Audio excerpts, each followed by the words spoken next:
Jesus no Lar, Neio Lúcio, capítulo 11, o Santo Desiludido.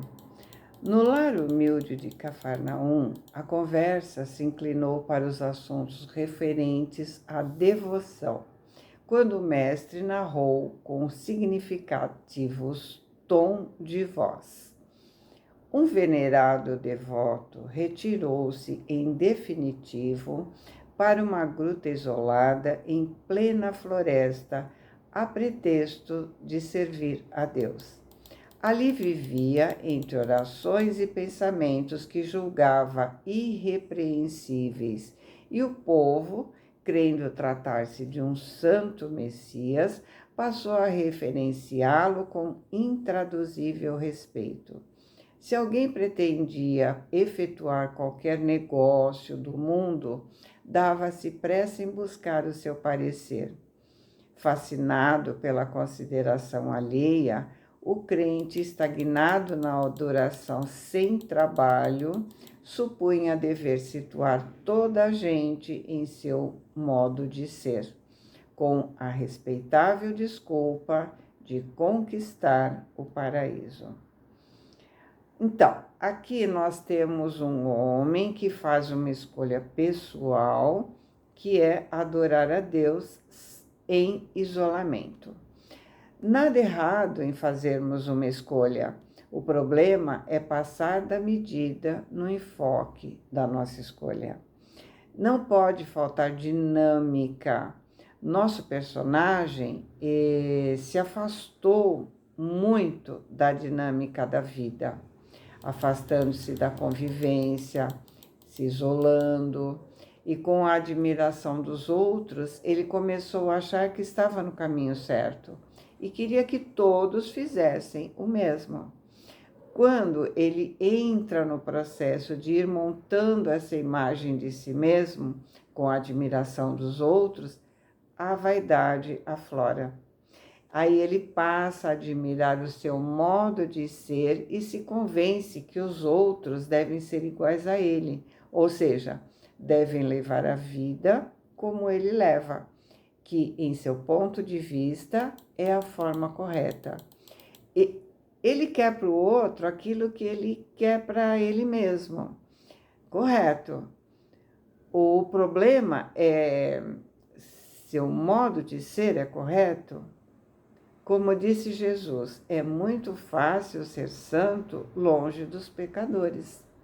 Precisamos conviver com a diversidade para que a gente possa ter a certeza de que está vivenciando mesmo as nossas escolhas. Precisamos da introspecção, das tarefas diárias e de auxiliar o próximo. Vamos observar que durante a pandemia nós estivemos introspectivos, ficamos o mais possível isolados. Nós vínhamos de uma vida extremamente agitada, uma vida de trabalho intenso, de socialização e o mínimo de espiritualização. E acabamos entendendo que é possível ter esse tempo de introspecção. Agora é só a gente manter, estudar, meditar, orar, ou seja, a ação e contemplação. Temos exemplos de santos no amplo sentido da palavra que nos mostraram que isso é possível. Passaram pelas noites escuras da alma, mas venceram em seu propósito. Francisco de Assis, por exemplo, né? Ele se isolava em meditação e voltava para a cidade, para suas obras sociais. Vamos continuar o texto? Se um homem ativo e de boa fé lhe trazia algum plano de serviço comercial à sua apreciação, ponderava escandalizado. É um erro. Apague a sede de lucro que ferve nas suas veias. Isso é ambição criminosa. Vem orar e esquecer a cobiça. Se esse ou aquele jovem pedia sua opinião sobre o casamento, clamava aflito: é disparate. A carne está submetendo seu espírito. Isso é luxúria. Vem orar e consumir o pecado. Quando um ou outro companheiro implorava seu conselho sobre algum elevado encargo na administração pública, exclamava compungido: é um desastre. Afaste-se da paixão pelo poder. Isso é vaidade e orgulho. Vem orar e vencer os maus pensamentos. Surgindo pessoas de bons propósitos, reclamando sua opinião quanto a alguma festa de fraternidade em projeto, objetava irritadiço: é uma calamidade. A alegria do povo é desregramento. Fuja à desordem. Vem orar, subtraindo-se à tentação.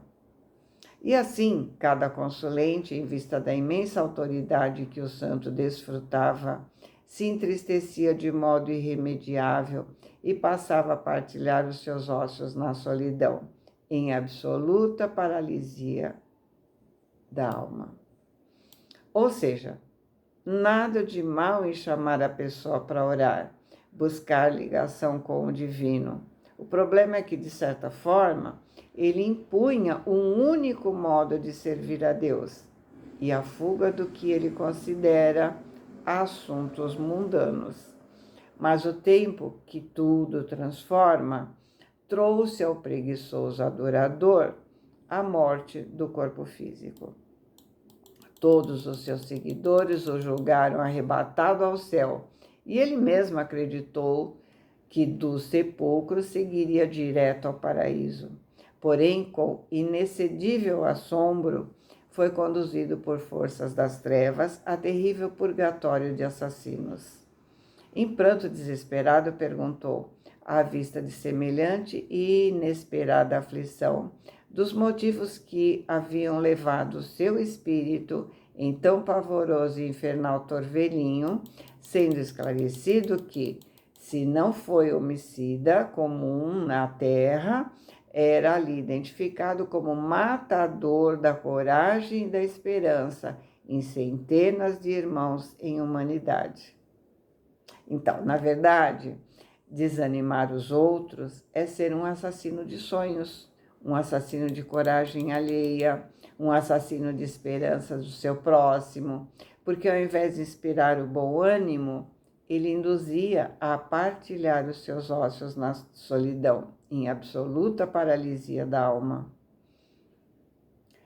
Jesus silenciou, mas João, muito admirado, considerou: Mestre, jamais poderia supor que a devoção excessiva conduzisse alguém a infortúnio tão grande.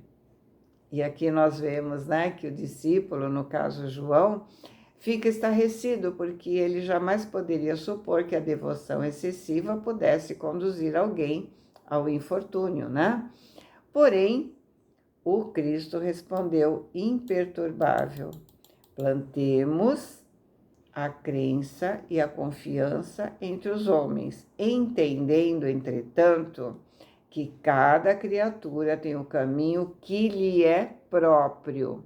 A fé sem obras é uma lâmpada apagada. Nunca nos esqueçamos de que o ato de desanimar os outros nas santas aventuras do bem é um dos maiores pecados diante do poderoso e compassivo Senhor. Ou seja, cada um de nós tem o seu caminho, tem a sua forma de contribuir com a humanidade. E aquele que tem a incumbência de orientar tem muita responsabilidade. Temos que ter uma visão pluralista. Existem infinitas formas de fazer a nossa contribuição. Com essa narrativa, temos a oportunidade de observar o perigo de seguir movimentos que nos levam ao isolamento, que nos levam à fascinação. cuidado com as seitas religiosas, políticas, culturais, sociais. Muitas vezes a contribuição de uma seita chega a ser violenta. A gente não vai comentar aqui, mas todos nós temos notícias de movimento nesse tipo. Vamos lembrar na década de 90 que um desses movimentos chegaram a arrastar grupos de pessoas ao suicídio em massa. O isolamento das pessoas do convívio social, o afastamento das pessoas que pensam diferente, gera vítimas das mais variadas, gera um estado de alienação que a pessoa segue o que é sugerido sem analisar o que está fazendo. Um outro tipo de isolamento, que é um pouco mais difícil de se perceber, é aquele em que achamos que somente nosso modo de ver é verdadeiro. Achamos que somente nós somos detentores da verdade, que as outras religiões estão erradas. Achamos que somente nosso modo de vida é correto. Com essa soberba, acabamos classificando as pessoas como erradas quando pensam diferente de nós, ou corretas quando pensam da mesma forma que nós. Será que eu estou esperando que todas as pessoas se comportem como eu me comporto? Será que eu estou esperando que as pessoas reajam à vida como eu reajo? Será que eu me frustro quando eu vejo que não? Que o outro não se comporta como eu, que o outro não reage como eu gostaria? Cada um é livre e responsável por suas escolhas. Precisamos observar que se não estamos sendo o santo desiludido quando nós julgamos estar vivendo uma forma de vida superior, quando, como espíritas, estamos nos julgando superiores às demais religiões, por acharmos que apenas nós entendemos realmente o Evangelho de Jesus. Não é por sermos espíritas que somos melhores que os outros. Joana d'Ângeles nos propõe que floresçamos onde nossa semente foi plantada. Então, observemos o nosso contexto, a nossa área de atuação, o meio onde estamos, para que possamos fazer o nosso melhor. Desenvolvendo as pequenas coisas, amando nossa família, fazendo o nosso trabalho com responsabilidade e respeito, atuando em nosso grupo religioso, que vamos conseguir cumprir a programação de nossa encarnação. Não podemos saber qual é a programação do outro. Portanto, não podemos dar o nosso parecer na vida do outro, como o santo desiludido.